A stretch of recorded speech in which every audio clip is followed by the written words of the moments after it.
I'm recording this because we just don't know from day to day how our lives are going to turn out. I'm going to read part of this because it's too difficult for me to remember. For a very short time, about 56 days, I've been dealing with the most monumental problem of my lifetime. My best friend was diagnosed with incurable cancer. And you don't know what that means until it happens to you. The pain of watching someone you love slowly slip away is something that no one should ever have to endure. I have known Vivian for over 60 years. She had been a smoker, but she stopped smoking over 35 years ago. Yet this kind of cancer is directly linked to smoking. 2 years before being diagnosed with cancer, my best friend decided it was time to get in shape to better enjoy our retirement together. So she lost weight, almost 65 pounds, and that in itself was a monumental task. If you've ever tried to lose 10 pounds, you know what I mean. Then she had a total hip replacement, followed by first her left knee, then her right knee total replacement. But before she could even finish her therapy on that left knee, we got the awful news. We had planned something really big. It was almost our 60th wedding anniversary, an around-the-world cruise, or maybe buy a motorhome and travel the United States. That didn't happen.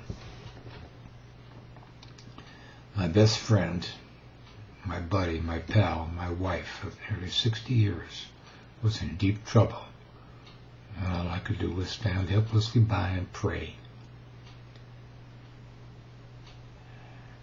She beat breast cancer 3 times. 3 times, but the beast that wanted her came back in a different form this time, in an incurable form. The lovely woman I had done my best our entire married life to protect was now in the hands of God and strangers. And all I could do was pray. I felt so helpless. I'm losing my best friend, and all I can do is care for and comfort her.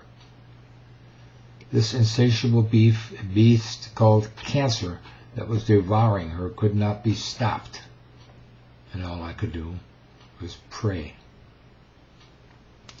She was diagnosed with metastatic cancer on December the 4th, 2012, which had spread to her lungs, her liver, her bone, and her brain before we even knew it was there.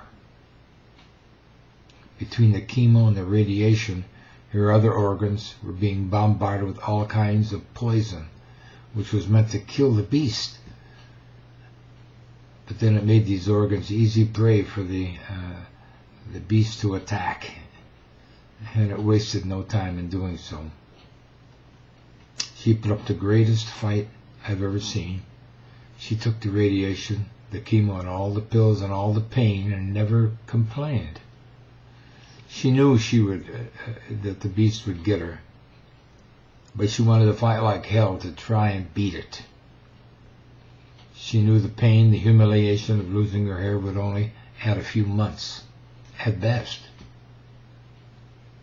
But I know she didn't go through all that for herself. She did it for me.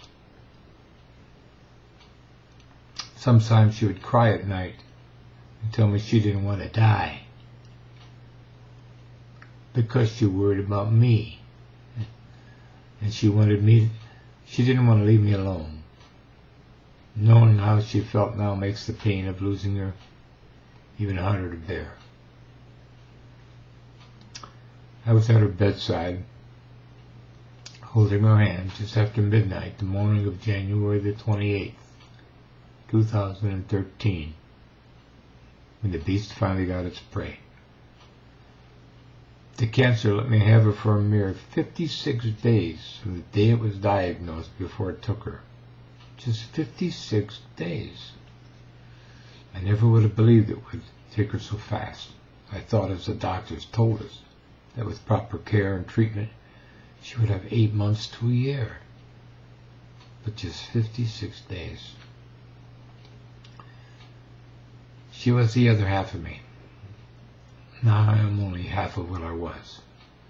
I never thought it would be possible to love someone the way I love her. The best day of my life was when God let me walk into her life and she let me stay. The worst day of my life was when I lost her.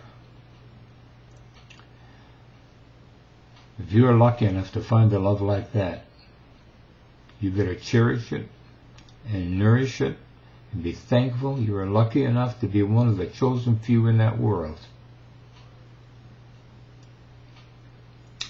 With Vivian, I found a once-in-a-lifetime friendship and a once-in-a-lifetime love. She was the friend I wanted and the love I needed. Everyone has been so kind and considerate that nothing anyone can say or do can ease the terrible pain I feel at losing her. My heart is broken. She was my reason for living. And I will think of her every day and miss her and cherish the memory of her until the day I die. So be mindful of your loved ones. Love them, cherish them. You just don't know. Thank you.